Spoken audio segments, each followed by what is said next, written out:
Hello students, आप सभी का स्वागत है नेलिस्टाइज के यूट्यूब चैनल पे। तो रिसेंटली लैंग्वेज को मैप किया जाएगा, भारत में कितनी लैंग्वेजेस हैं, so that would be the language Atlas of India. Plus जो लैंग्वेज वाला पार्ट है इसके हम कॉन्स्टिट्यूशनल प्रोविजन डिस्कस करेंगे, लैंग्वेज से रिलेटेड जितने भी आर्टिकल्स हैं, क्योंकि लैंग्वेज का मैटर कर्नाटका का जो लैंग्वेज रो हुआ था वहां पर भी देखा गया था। तो that is why this topic is important. So let's start with why news. कितना डाइवर्स है, कितनी कितनी लैंग्वेजेस है, कितनी ऑफिशियल है, कितनी नॉन ऑफिशियल है, कितनी शेड्यूल्ड है, कितनी नहीं है। हाईलाइट्स देखेंगे। जो लिंग्विस्टिक सर्वे होगा इसकी इंपॉर्टेंस क्या होगी, प्रीवियस सर्वे जो हुआ था उसमें क्या क्या चीजें हुई थी, ये ऑर्गेनाइजेशंस जो इसको करा रही हैं जैसे ग्लोबल टास्क फोर्स है, plus Indira Gandhi national centre of arts जो है ये एक ऑटोनॉमस इंस्टीट्यूशन है जो मिनिस्ट्री ऑफ कल्चर के अंडर आता है। ये प्लान कर रहा है एक लिंग्विस्टिक सर्वे का जो ऑल ओवर इंडिया हो। इसका एम है एक लैंग्वेज एटलस बनाना, इंडिया की लिंग्विस्टिक डाइवर्सिटी दिखाने के लिए। अब कितना डाइवर्स इंडिया का मैप है, तो अगर देखा जाए तो यहाँ पे 22 लैंग्वेजेस ऐसी हैं जो कि ऑफिशियली शेड्यूल 8 में इंक्लूडेड है इंडियन कॉन्स्टिट्यूशन के। 97% जो पॉपुलेशन है भारत की वो इनमें ही 22 लैंग्वेजेस में से कोई एक लैंग्वेजेस वो बोलते हैं। एडिशनल यहाँ पे 99 नॉन शेड्यूल लैंग्वेजेस हैं हमारे पास। 2011 के सेंसस के हिसाब से लगभग 3 करोड़ एंड 78 लाख लोग ऐसे थे जो कि नॉन शेड्यूल लैंग्वेजेस उनकी मदर टंग होती थी। एंड 1971 के हिसाब से देखें तो लैंग्वेजेस जो 10,000 से कम लोग बोलते हैं इनको एक्सक्लूड कर दिया गया था सेंसस से। एंड इससे लगभग 1.2 मिलियन इंडिविजुअल्स ऐसे थे जिनको रिकॉर्ड ही नहीं किया गया था। ये एक प्रॉब्लम लास्ट सेंसस के साथ हुई थी। बहुत सारी लैंग्वेजेस जो थी इनको ऑफिशियल सेंसस में नहीं ट्राइबल लैंग्वेजेस को इंक्लूड किया गया जो ट्राइबल कम्युनिटीज बोलती हैं।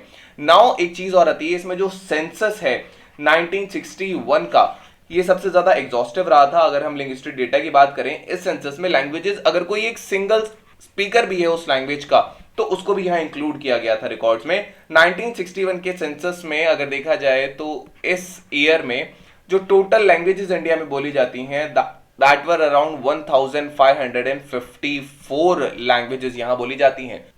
तो अब देखते हैं कि क्यों जरूरत है भारत को एक लैंग्वेज, अपने लैंग्वेज एटलस की। यहाँ पे कुछ चीजें हैं जैसे कि डाइवर्सिटी हम देख पाएंगे, जितनी डाइवर्सिटी है भारत की, एक अर्जेंट नीड है कि कॉम्प्रिहेंसिव लिंग्विस्टिक सर्वे हो ताकि हम एक लैंग्वेज एटलस यहां बना सकें अपने लिए और आने वाली फ्यूचर जनरेशन के लिए।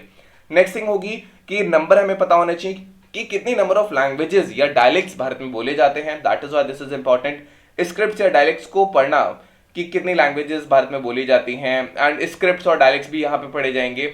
मोरओवर ये जो ऑर्गेनाइजेशन इसे करा रही है, ये organisation central institute of Indian languages को इसने आइडेंटिफाई किया है। नेशनल म्यूजियम्स या centre for endangered languages and linguistic departments, अलग अलग यूनिवर्सिटी के जो इसके पोटेंशियल पार्टनर्स से कोलैबोरेटर्स हैं। So that is why this is important. इसके कुछ की हाइलाइट्स हैं इस लिंग्विस्टिक सर्वे के, सो विल सी देम।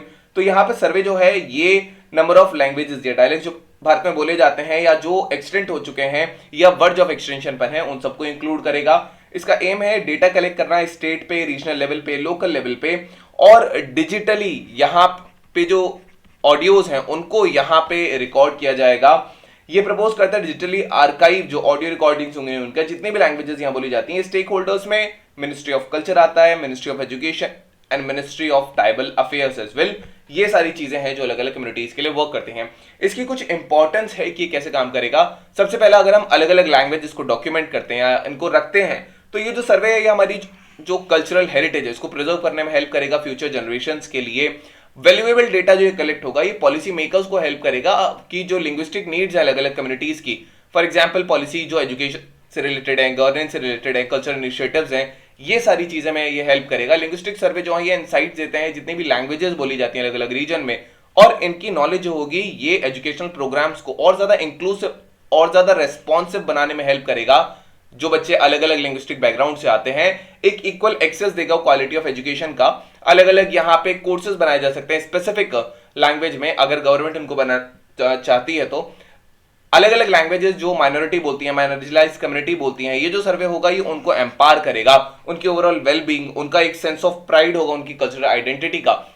ये जो लिंग्विस्टिक सर्वे है ये ट्रेजर ट्रोव की तरह होगा इन्फॉर्मेशन का, जिसमें रिसर्चर्स, लिंग्विस्टिक्स, एंथ्रोपोलॉजिस्ट सारे ही पार्ट लेंगे और इनके लिए ये जरूरी होगा ये जो डेटा है ये लैंग्वेज का कैसे इवोल्यूशन हुआ, कैसे डायलेक्ट का फॉर्मेशन होता है, अलग अलग वेज जिसमें जो लैंग्वेज वो इंटरैक्ट करती हैं, इन सारी चीजों के बारे में पता चलेगा। एक सिंफनी जो होगी लैंग्वेज उसको सेलिब्रेट किया जाएगा। ये जो सर्वे है ये अवेयरनेस इंक्रीज करेगा, जितनी भी रिचनेस है, ब्यूटी है हमारे डाइवर्स लिंग्विस्टिक लैंडस्केप की, ये एक सेंस ऑफ एप्रिसिएशन देता है, मल्टीलिंगुअलिज्म देता है, और इंडिविजुअल्स को एंकरेज भी करेगा कि वो अपनी खुद की लैंग्वेज में या ट्राइबल पीपल अपने कल्चरल हेरिटेज में उनको थोड़ा प्राइड महसूस हो। कुछ कॉन्स्टिट्यूशनल प्रोविजंस यहाँ पे जो हमें पता होने चाहिए। सबसे पहला है शेड्यूल 8 इंडियन कॉन्स्टिट्यूशन का।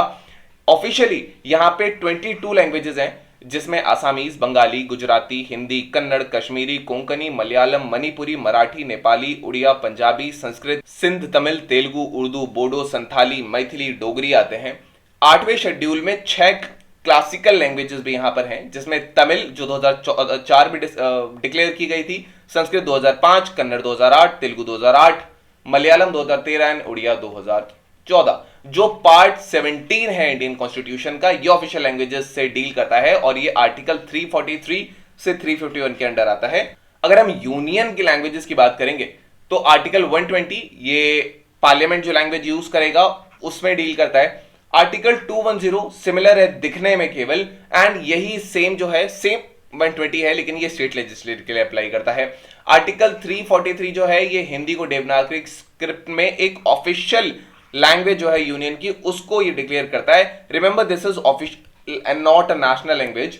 नाउ आर्टिकल 344 ये कमीशन एस्टैब्लिश करता है कमिटी पार्लियामेंट की एक ऑफिशियल लैंग्वेज पे। नाउ रीजनल लैंग्वेजेस हैं, आर्टिकल 345 ये स्टेट रजिस्टर को कोई भी ऑफिशियल लैंग्वेज जो है वो अपने स्टेट के लिए यहां पे अडॉप्ट कर सकते हैं।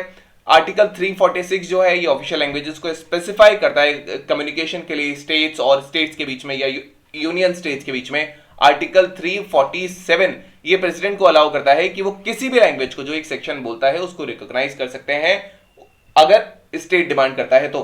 स्पेशल डायरेक्टिव्स हैं। आर्टिकल 29 जो है ये माइनॉरिटी के इंटरेस्ट को बेसिकली प्रोटेक्ट करता है कि कोई भी सेक्शन सिटीजन्स का जो है डिस्टिंक्ट लैंग्वेज, स्क्रिप्ट या कल्चर जो है वो उसको प्रिजर्व कर सकता है। रिमेंबर ये जो है ये सारे सिटीजन्स के लिए, एनी सेक्शन ऑफ सिटीजन्स के लिए है। यह आर्टिकल ये इंश्योर करता है कि कोई भी अगर एजुकेशनल इंस्टीट्यूट है जिसको सरकार जो है वो उसको गवर्न कर रही है, उसमें एडमिशन रिलीजन, रेस, कास्ट या लैंग्वेज के बेस पर उस व्यक्ति को डिनाई नहीं किया जा सकता।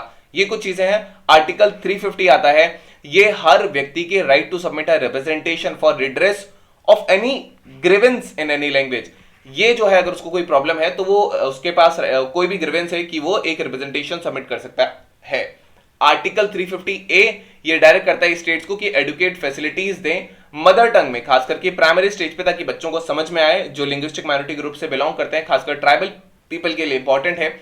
आर्टिकल 350B ये एक स्पेशल ऑफिसर की बात करता है लिंग्विस्टिक माइनॉरिटीज में, जिसको प्रेसिडेंट अपॉइंट करेंगे और ये इन मैटर्स में ही इन्वेस्टिगेट करने के लिए होगा जो एक लिंग्विस्टिक माइनॉरिटी को प्रोटेक्ट करेगी कॉन्स्टिट्यूशन के अंदर।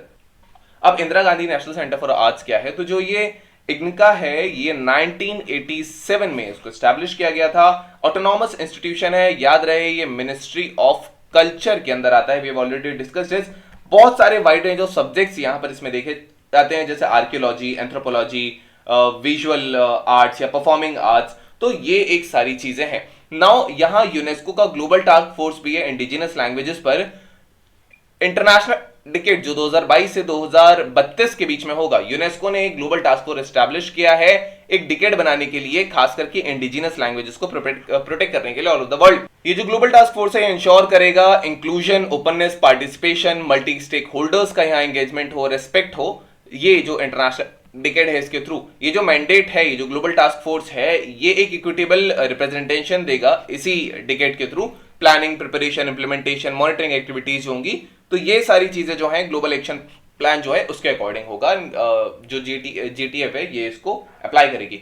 Now your today's prelims practice question, and the question says which of the following languages is not included in the 8th schedule of Indian Constitution? Hindi, English, Tamil and Assamese. You can type the answer in the comment section. The relatives character not. Which article of Indian Constitution empowers states to choose their official language? 343, 344, 345, 346. So the correct answer is 345. Now your today's mains practice question. The question says discuss the complex linguistic landscape of India. Analyze the constitutional provisions safeguarding linguistic diversity and challenges in their effective implementation. So this was all about today's video and session. I hope you understood it very well. Thank you. Have a nice day and stay tuned with Enlist IAS for your better preparation.